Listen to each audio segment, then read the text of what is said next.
Silawam Yisraela. I want to speak with you all about the power of why. Asking that question, why? And not having to ask anyone else that question, but asking that question within yourself when you're faced with the circumstance or a new situation. For instance, when someone comes to you and they're saying something to you, are you asking yourself within yourself, why are they saying it? What is their intention with saying the words that they're saying to me? Because there always is an intention, or else they wouldn't be moving their mouth. There's a reason for everything. So there's a reason why they're saying it. Do you ask yourself why? Especially you sisters. When a man is talking to you, are you asking yourself why he's talking to you? And are you acting in accordance with the answer when you get the answer why?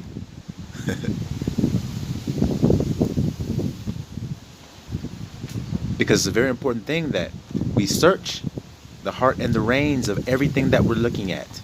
Every circumstance that we're looking at, we're asking why. Why is this the case? Why did this happen? Why are these words being said to me? Why is this person upset with me? Why are they bringing this energy to me? Because there's always a reason. And see, if you're not digging to the root of the issue, then you're just cutting the top of the weed off. So if you notice with a dandelion, when it grows, if you just reach down and pluck the dandelion off the part that you see, it'll just grow back. Usually grows back stronger as well. But if you dig down in the root and pull it at the root and pull the root out, then it won't grow back. That plant can't grow back because it no longer has a root system to support itself. You see that? So it's the same thing when you're dealing with issues in your life or people that are coming into your life. You have to deal with the root of the issue, the root of the problem, and then you won't know if you don't ask the question why. Why is this person coming to me with this particular statement? What are they really trying to get at? And then once you discover that within yourself, now you can make your next chess move appropriately. It's just like chess. When you're playing chess with a person, they're not making their move just to be making it, if they indeed know how to play chess. They're making their move for a reason. It's usually an offensive or a defensive move. Very rarely is it a neutral move. It's always usually an offensive or defensive. So when someone comes to you and they make a move in your life, a chess move, is it an offensive or defensive move, first of all? And why did they make that move? Are they trying to bait me to make this move with my piece? Are they trying to set me up so that I make this move and they set me up and clobber me with this piece that they're hiding over there that I can see? See?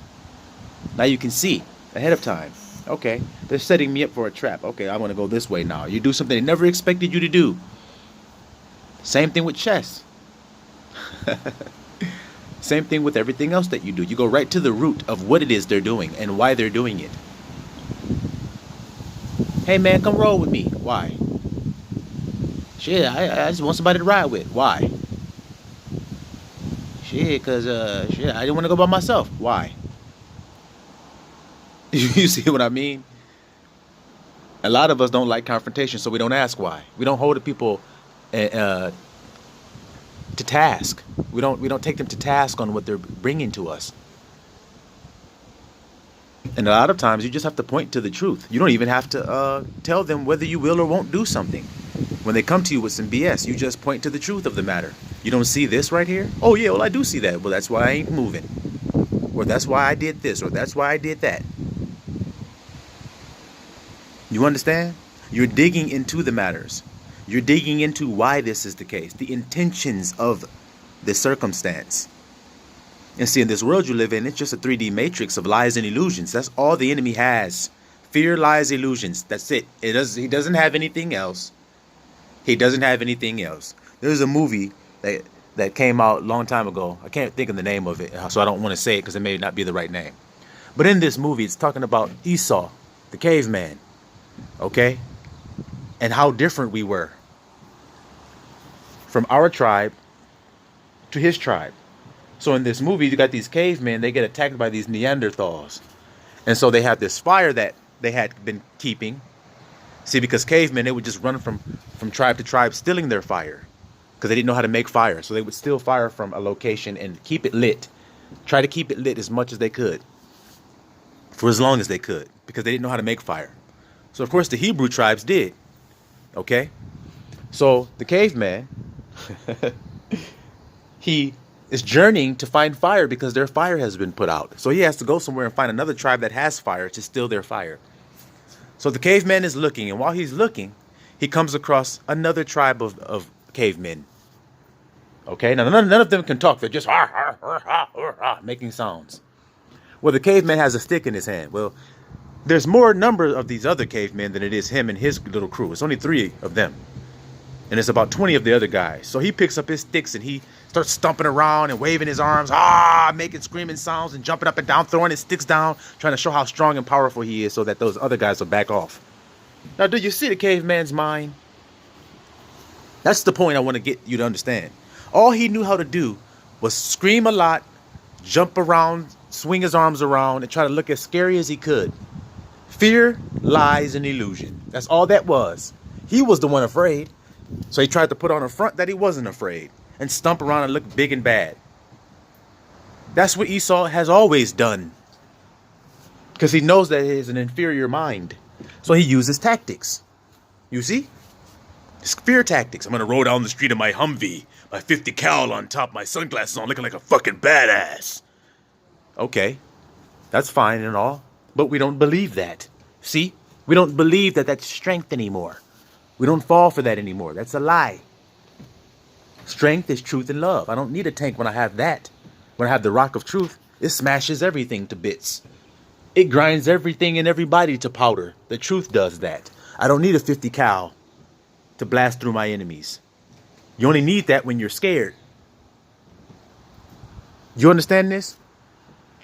See, I want to explain something to y'all about civilized people. When you're a civilized nation, why do you have to have a big-ass military with all these deadly-ass weapons, missiles, and bombs and shit? If you're a peaceful, loving people, land of the free, home of the brave, why do you have to have all this weaponry? If you're a free-loving people, a kind people, why do you have all these deadly-ass weapons if you're so kind and loving? You see, it's because you're afraid and you're not loving. That's why you make a lot of deadly shit, because you're scared, because you do a lot of wickedness. So shit, let me kill my enemy from a distance. Let me make a projectile weapon that I can kill from a distance. Shit, so he can never get his hands on me. Shit. So like I said, when you start to understand the intents and the whys of why these things exist, then you can understand them and you can make your chess moves properly when you're out here. You're not walking down the street going, oh my God, they're going to put martial law on us. Listen up, guys. They're going to do this. They're going to do this. They're going to do this. And we don't even pay that shit no mind, because we know why they're doing it. See? It's not what's happening. We're not going, oh my God, there's tanks and people rioting and throwing bombs and shit. We're saying, why is that happening? We're responding. We're saying, okay, yeah, we see it. Why is that happening though? Oh, this is a setup. This is a tactic that always has been used. Go back to the 60s and tell me that it's not true. Listen to me, everybody. Listen closely. Israela, you specifically, listen up. So-called black people, so-called Negroes. Listen closely. In the 60s, we as a people started to love ourselves. We started to say black power and say it loud. I'm black and I'm proud. And we started to wear our hair natural. And we started to talk about love. Everybody started smoking weed and being free. You see? And what did they do? Riots, crack, guns, violence, hoses,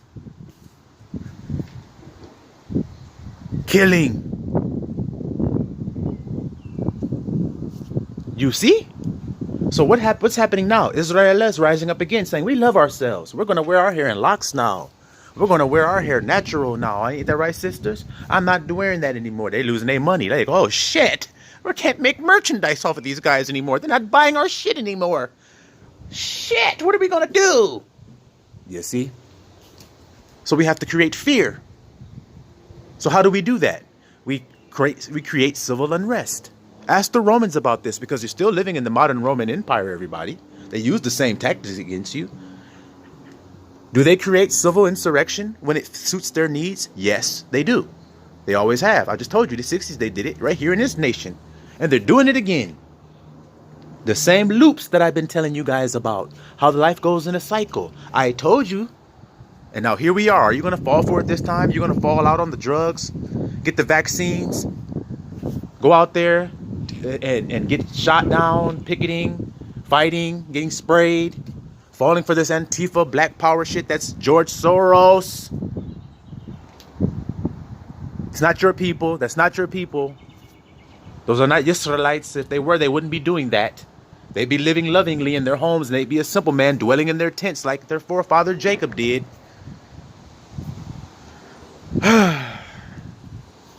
And y'all think this so-called Edomite got control of anything on this earth. He's in control of all this. He's the one controlling the things in the sky. He's the one controlling all the weather. That's why all the hurricanes. That's why all the earthquakes. It's because this guy controls everything. He doesn't control a damn thing.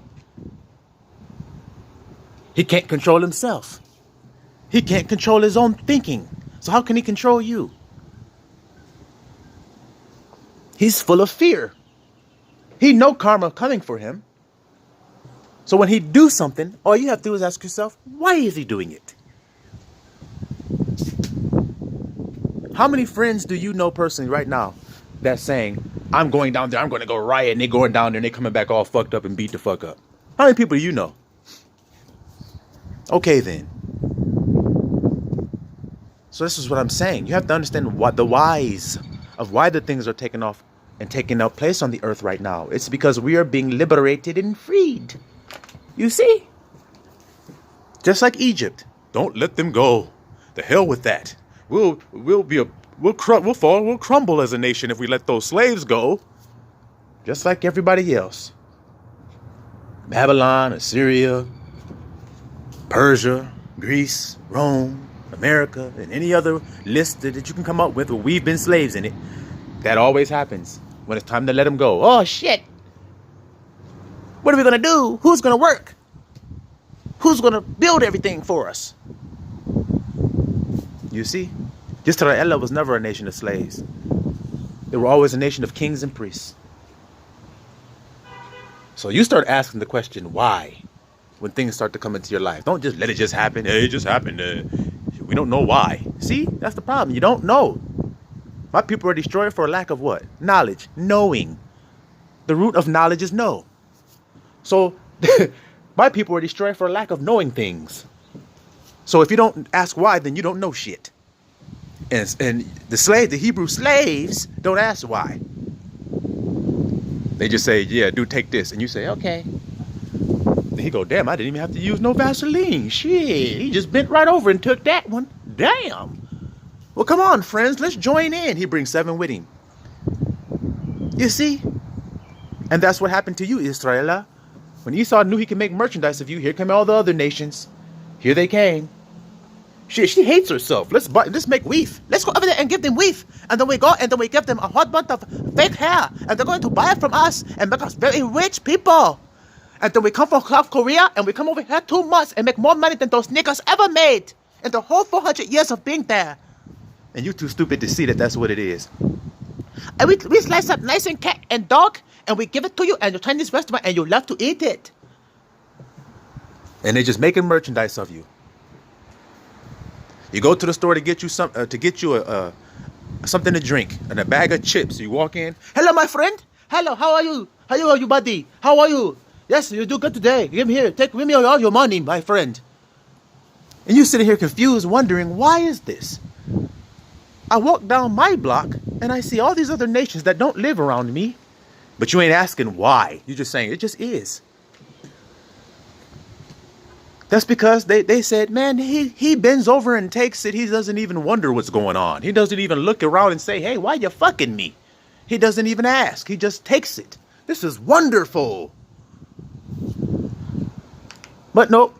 See, that truth came through. Sisters was like, hold on a minute. The Bible say that the well-set hair, there shall be baldness. Is that happening to us, sisters? Yep.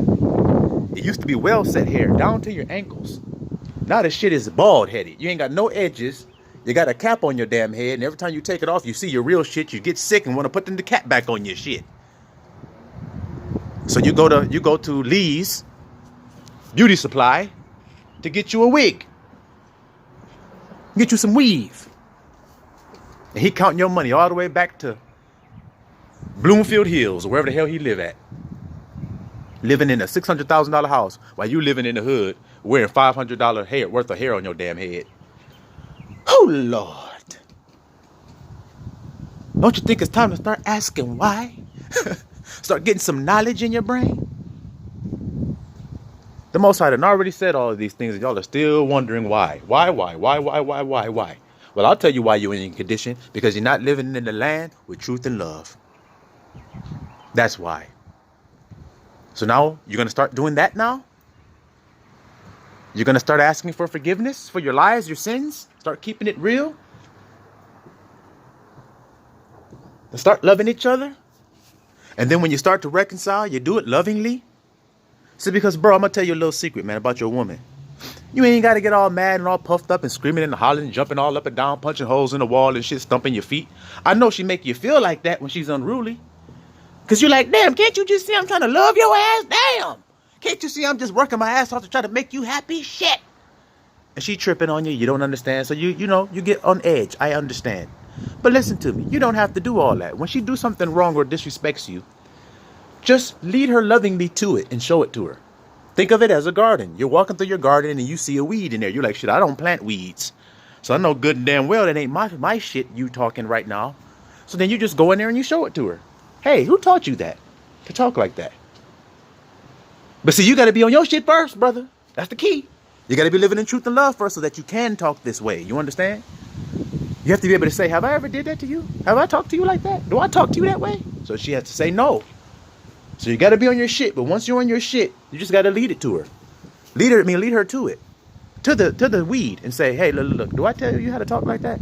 Do I talk to you like that? She goes, no. But then I don't expect you to speak that way to me either. And walk on off. You see, you ain't got to get all upset.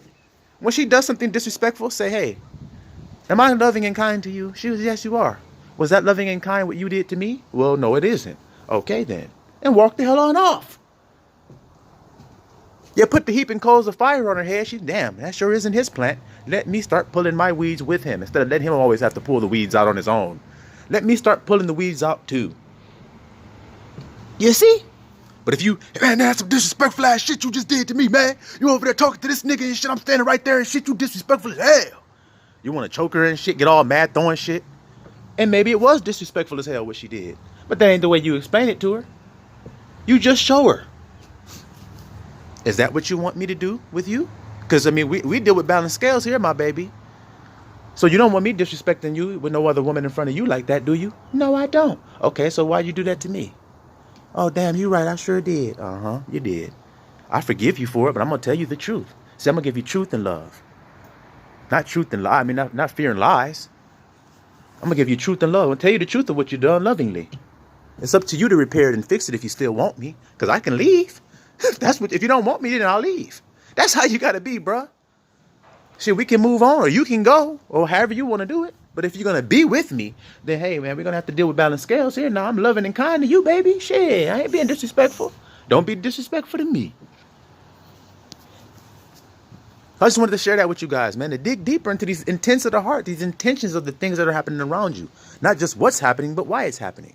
Then you'll be a master chess player, man. You got to anticipate 6 moves ahead in chess. All right? So y'all let that marinate, man. Eat that meat, chew on it, swallow it, and grow thereby. Siloam Yisraelah.